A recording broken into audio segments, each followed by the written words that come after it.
بسم اللہ الرحمن الرحیم. میرے وطنوں، سب سے پہلے سائفر کیس ہوا اور اس میں سزا دی گئی، اور اس کو سزا دی گئی جس کے خلاف سازش ہوئی تھی. سائفر ایکچوئل پروف تھا اس سازش کا، لیکن جو نظام اس وقت اس ملک میں رائج ہے انہوں نے سوچا کہ کیوں نہ اس سازش کو ایکسپوز کرنے پہ اس کے اوپر سزا دی جائے. پھر دوسرا کیس گھڑی کی چوری کا.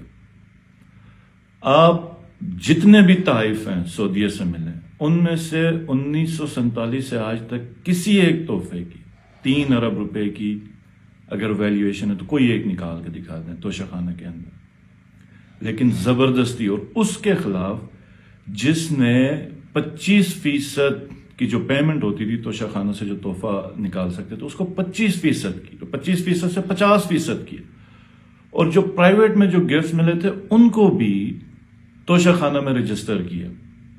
اور پھر آج جو عدت کے معاملے میں، مطلب اب اس پہ تو تبصرہ نہیں ہو سکتا، اس پہ تو صرف گالیاں ہی دی جا سکتی ہیں جو یہ سارا کر رہا ہے یا کروا رہا ہے. اتنی شرمندگی بحیثیت پاکستانی مجھے شاید آج تک نہ ہوئی ہو، جتنی میں نے مطلب بے چینی میرے اندر آئی جتنے اس کیس کے اندر.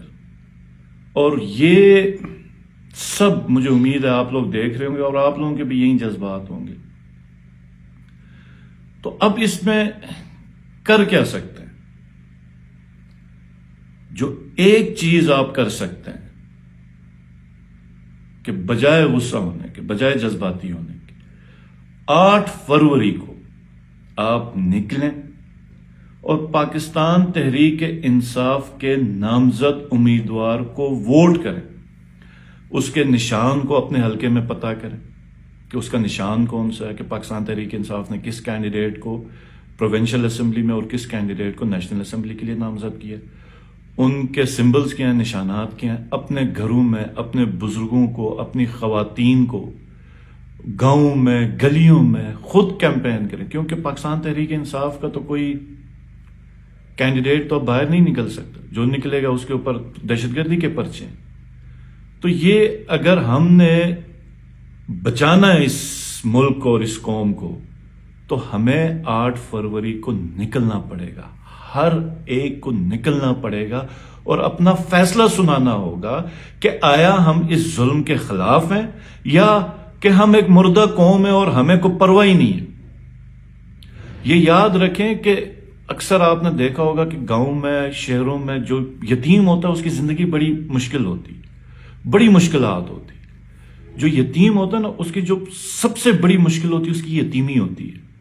ایک غریب آدمی اپنے ماں باپ کے ساتھ ایک کمرے میں 15 بچے بھی ہوں تو بیٹھ سکتے ہیں، خوشحال زندگی ہوتی، سکون ہوتا ہے، خودداری ہوتی.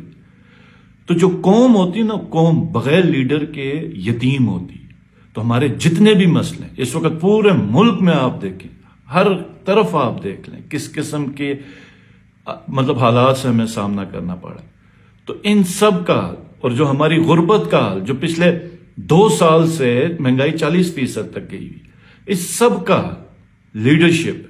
یہ جو سازش ہوئی ہے یہ عمران خان کے خلاف نہیں ہوئی ہے، یہ آپ کے اور ہمارے خلاف ہوئی ہے، پاکستانیوں کے خلاف ہوئی ہے. تو میرے بھائیوں، میری بہنوں، میرے بزرگوں، 8 فروری ہے آپ کے فیصلے کا دن.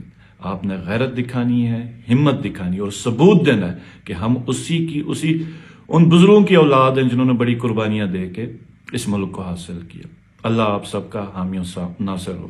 والسلام. پاکستان زندہ باد.